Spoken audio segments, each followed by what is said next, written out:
अस्सलामुअलैकुम वरहमतुल्लाहि वबरकातुहू। मैं हूं आपकी मेज़बान नाजिश खान और आप देख रहे हैं आपका अपना चैनल नून नयाब ब्लॉगर।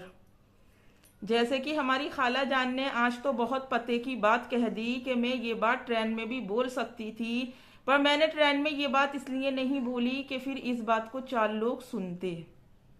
तो क्या आंटी, जब 8 लाख सब्सक्राइबर की फैमिली से आपने अपनी कोई बात नहीं छुपाई, आपको ये भी डर पैदा ना हुआ कि इसके बाद पब्लिक का रिएक्शन क्या होगा और मेरे चैनल पर इस चीज का क्या फर्क पड़ेगा?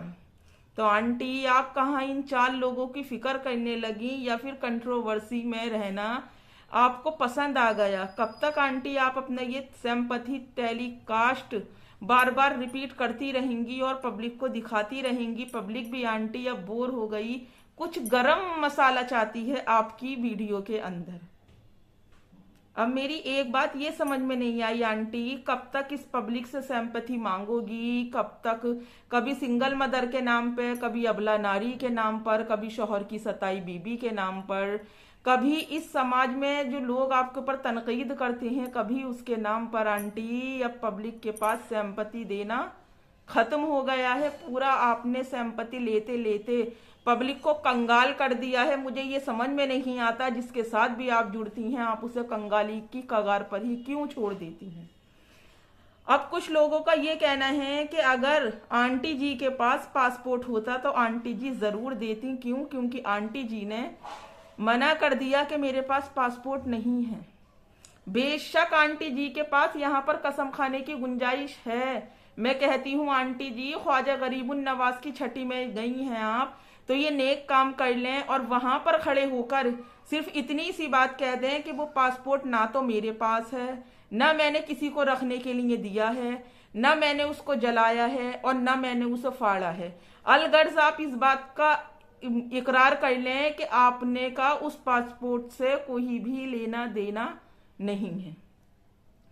अब अजमेर स्टेशन पे उतरते के साथ ही आंटी जी कहती हैं हा हा हा हा हा हा हा।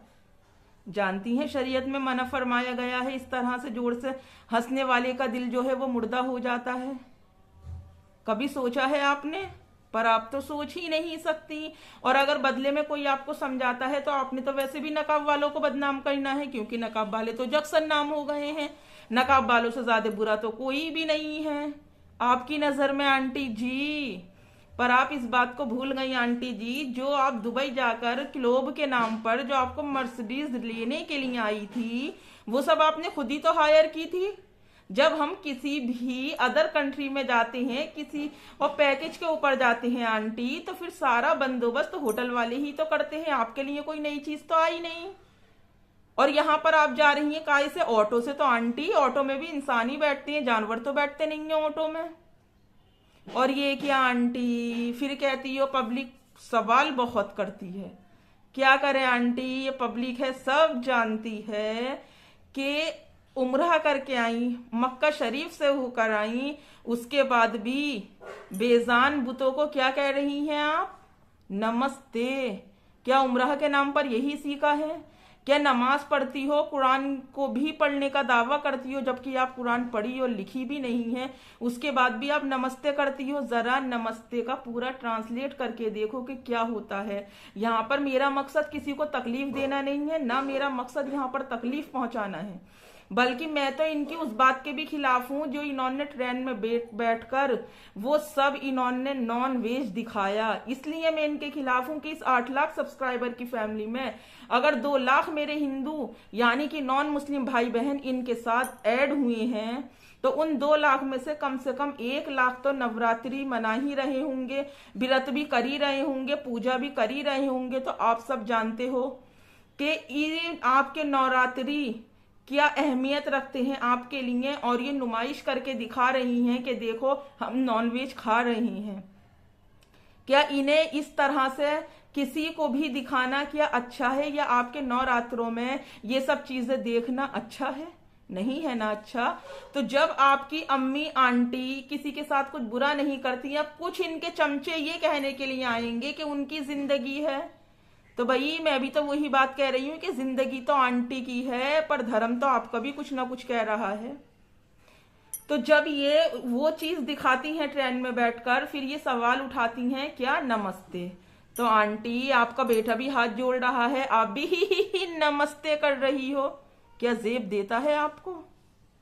एक ईमान वाला होने का अपने आप को दावा करती हो, अल्लाह की गैबी मदद पाने का भी दावा करती हो, अल्लाह हर परेशानी से निकालता है इसका भी दावा करती हो, अल्लाह ने इतनी नेमतें दी इसका भी दावा करती हो, तो फिर जो आपको हर परेशानी से निकाल रहा है, गैबी मदद भेज रहा है, आपकी हर जरूरत पूरी कर रहा है, तो क्या शुक्रगुजारी के नाम पर आप उस रब को यही चीज देना चाहती हो? कब तक आपकी ये बेशर्माई, बेहायगी, बेपर्दगी, क्या सर ढकने को ही, मैंने पहले भी कहा था, क्या सर ढकने के नाम को ही पर्दा कहा गया है? क्या इस्लाम में सतन ढकना जरूरी नहीं है? और आंटी जब वो सर ढक लिया, जब ट्रेन में चढ़ी, लोग आपको देख रहे थे कि ये सेलिब्रिटी इतनी बड़ी होने के बाद ट्रेन में कहाँ जा रही है, तो आपने देखा था आंटी जी आपके सारी बैग पर क्या, आपका पूरा जिस्म नुमाया हो रहा था। आपको खुद को गिल्टी फील नहीं होती आंटी बुढ़ापे में जवानी दिखाते हुए? और फिर आपकी अगर उम्र के ऊपर सवाल किया जाता है तो आपको ये बहुत ज्यादा बुरी बात लगती है। और जो मेरे भाई बहन जिनकी अकल पर पर्दे पड़ गए हैं, अम्मी का बुखार चढ़ गया है, तो मैं उनको समझा दूं कि हमारे लिए दुआ करना। आलिमा समझते हो आंटी को?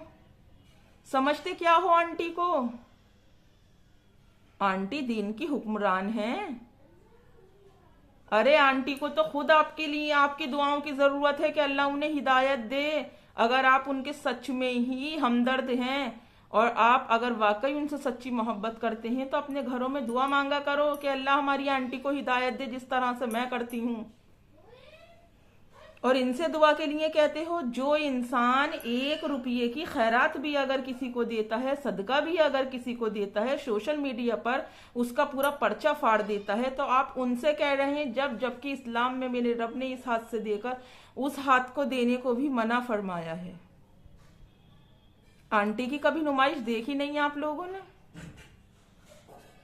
और आंटी अगर अंकल का ब्लॉग देख ही रही थी तो थोड़ा आंखें खोलकर और कान साफ करके देखती। उन्होंने ये नहीं कहा कि आपसे शादी करके वो पछताए, बल्कि उन्होंने ये कहा है कि उनका कोई ऐसा गुनाह है जो आपसे शादी करने के बाद उनकी जिंदगी जो बर्बाद हुई है वो उनके आगे आया है। एक तरफ तो आप कहती हो उनकी फैमिली से मेरे बहुत अच्छे टर्म्स हैं या फिर थे, दूसरी तरफ अभी कुछ दिन पहले आपने अपने ब्लॉग में कहा था कि इसका बेटा बड़ा हरामी है, इसका बेटा बड़ा ऐसा है। तो फिर आंटी वो वाले ताल्लुकात ज्यादा अच्छे थे या आज वाले ताल्लुकात आपके और अंकल की फैमिली के ज्यादा अच्छे हैं? और मैंने इन्हें पहले भी बताया था, फिर इन्हें समझा रही हूं कि बाएं हाथ से खाना जहनी बीमारी में मुब्तला करता है, शैतान का काम है। और इनका बेटा तो पता क्या करता है, सालेकुम सालेकुम। क्या तरीका है आंटी ये? आपको ही तो सिखाने वाले आपके सास ससुर नहीं थे, माँ बाप नहीं थे, पर मोगली भैया की तो आप इतनी इंटेलिजेंट अम्मी हैं जिन्होंने रयान इंटरनेशनल स्कूल से अपने लिए सब अपनी पूरी स्टडी की है, मिट्टी बाई कॉलेज से जो ग्रेजुएट का दावा करती हैं। फिर उस दिन मेरी ये बात समझ में नहीं आई, जब 1114 ने इनकी चैट अपने चैनल पर चलाई तो इन्होंने पढ़ने के लिए अपने बेटे को क्यों बुलाया? ये तो खुद इतनी एजुकेटेड है। ये चीज मेरे सडनली बैठे बैठे फिर बात को समझ में आई कि आंटी ने ग्रेजुएट मिट्टी बाई कॉलेज से कर रखा है, फिर भी हमारी आंटी को कुछ इल्म नहीं है कि ये चैट है तो मैं किस तरह से पढ़ूं और मैं किस तरह से ना पढ़ूं इस चैट को। झूठी तो है आंटी, बोलते बोलते कब तक बोलोगी, थक तो जाओगी ना। पर ऐसा लग रहा है आंटी अपनी हयाती में आप अपना ये झूठ बोलना हरगिज नहीं छोड़ सकती। देखिए दुबई में आंटी को कोलैबोरेशन के लिए बुलाया, अब अजमेर में एग्जीबिशन के लिए हमारी आंटी को बुला लिया। पर किया आंटी आपने वहां जाकर ना तो आपने दुबई का क्लोब दिखाया ना गोवा का क्लोब दिखाया, बस एग्जीबिशन दिखा दिया, वो भी कि देखो मुझे ये पर्स मिला है। आंटी ने जो पर्स दिखाया तो जो कार्ड आपको एग्जीबिशन के नाम पर इनवाइट किया गया था आंटी पब्लिक को, वो भी तो दिखा देती। अगर पब्लिक को वो पर्स देखने की जरूरत थी और आप अपनी फैमिली मानकर पर्स दिखा रही थी तो मैं अपनी पब्लिक से यही सवाल करना चाहती हूँ, तो क्या आप लोग एग्जीबिशन का इनविटेशन कार्ड नहीं देखना चाहते हमारी आंटी से? अपने तकव्वुर और मगरूरी में हमारी खाला इस बात को भूल गई, कहती हैं कि सायरा के नाम में बरकत है। कभी गौर फरमाइएगा आंटी, जिस नाम की बरकत को आप खुद हासिल ना कर सकी, जिस औरत अपना घर ना बसा सकी, जो पराए मर्दों को छीन छीन कर बस अपनी जिंदगी में खुश होती रही, क्या ऐसे नाम में भी बरकत है? अगर ऐसे नाम में बरकत है तो ठीक है आंटी, हम अपनी आने वाली हर नस्ल का नाम सायरा ही रख देंगे। कम से कम कुछ बरकत तो मिलनी चाहिए आपके नाम के साथ। कम से कम सोच तो अपनी बदलिए आंटी जी। और मगरूरी की इस हद तक इंतहा है, तकब्बुर इतना कूट कूट कर भरा है आपके अंदर कि चले जा रही हैं पागल सांड की तरह, और फिर चलने के बाद बाएं हाथ से एक तो खड़े होकर पानी पी रही हैं, फिर चलते चलते पानी पी रही हैं, ऊपर से बाएं हाथ से पानी पी रही हैं। मतलब दोनों तरीके जो इख्तियार कर रही हैं वो गलत इख्तियार कर रही हैं। फिर सुबह में नाश्ता करती हैं तो ब्रेड या फिर इडली है तो वो भी आंटी आपके बाएं हाथ में है। आप तो कहती हो आप दीन सीखना चाहती हो, आप दीन को समझना चाहती हो, आपको दीन की ज्यादा नॉलेज नहीं है। फिर जब जो लोग आपको दीन समझाना चाहती हैं तो फिर आप समझ क्यों नहीं रही? इसीलिए मैंने आपको पहले भी एडवाइस दी थी, आज फिर एडवाइस दे रही हूँ आंटी। अब एक नहीं 2 मौलवी साहब का इंतजाम कीजिए, एक तो अपने लिए और एक मोगली भैया के लिए। अपने लिए किसी आलिमा का इंतजाम करें, क्योंकि मौलवी साहब का भी डर की वजह से नहीं पहुंच पाए आपके फ्लैट तक, तो अपने लिए किसी आलिम दीन आलिमा का इंतजाम करें, और मोगली भैया के लिए किसी आलिम दीन मौलवी साहब का इंतजाम करें। इतना तो अफोर्ड कर ही सकती हो आंटी। और फिर हमारी आंटी आप तो कह रही थी कि उम्रह के बाद मैंने अपनी जिंदगी में कुछ बातें की हैं और मैं अपनी जबान की बहुत पक्की हूँ, जिन्हें ना मैं कभी छोड़ूंगी तो मैं ना कभी इन्हें भूलूंगी। तो आंटी जी आज आपको एक बात बता दूं, आप कहती हो मैं सब्र वाली हूँ, इन्नल्लाह मास साबिरीन, बेशक अल्लाह सब्र करने वालों के साथ है। और देखो हर वक्त जब भी अगर अपने हक में दुआ किया करो तो ये दुआ जरूर किया करो कि मौला जिस वक्त में हमारी नज़ा का वक्त हो और जब तक हम तेरी उस दुनिया से आकर इस दुनिया में जब तक भी हमारा कयाम हो तो हमारा वास्ता हमेशा ईमान वालों से पड़े, और जिस वक्त में तू हमें इस दुनिया से उस दुनिया में बुलाए तो मेरे रब उस वक्त में भी ईमान वाले लोगों के हाथ से ही हमें हमारी जिंदगी का आखिरी जमजम पीना नसीब हो। अल्लाह हर किसी को मत देना हमारे मुंह में पानी डालने की हिदायत, अल्लाह हर किसी को मत देना हमारे मुंह में तौफीक पानी डालने की। मौला जब भी देना तो ईमान वाले को देना, बेईमान वाले को मत देना मौला, बेपर्दा को मत देना मौला, बेहया बेशरम को भी हरगिज मत देना मौला। हमारी जिंदगी का जिम्मा तेरे है मौला, तो हमारी मैयत का जिम्मा भी अपने ही जिम्मे रख मेरे मौला, और हमें ऐसे वक्तों में ऐसे ही इंसान का साथ अता फरमा मौला जो कि ईमान वाला है। खुसूसन आंटी आप अपने लिए भी दुआ किया करें, और जो भी मेरी वीडियो देख रहा है वो भी अपने लिए दुआ किया करें। बेईमान वाले का ना दुनिया में पड़ोस मांगो ना आखिरत में पड़ोस मांगो। और आंटी आप अगर नाहक में अपने शौहर को सता रही हैं तो अल्लाह बहुत बड़ा फैसला करने वाला है। ऐसा फैसला मेरा रब करेगा ये सोशल मीडिया बैठकर देखेगी। क्यों? क्योंकि इल्जाम फरोशी को रब पसंद नहीं करता है। आज का सवाल ये मेरे लिए है, ये आपके लिए है आंटी। आज का सवाल कि अब घर जाकर एक आलिमा का इंतजाम करना है, एक मौलवी साहब का इंतजाम करना है, और कहा सुना माफ करना आंटी।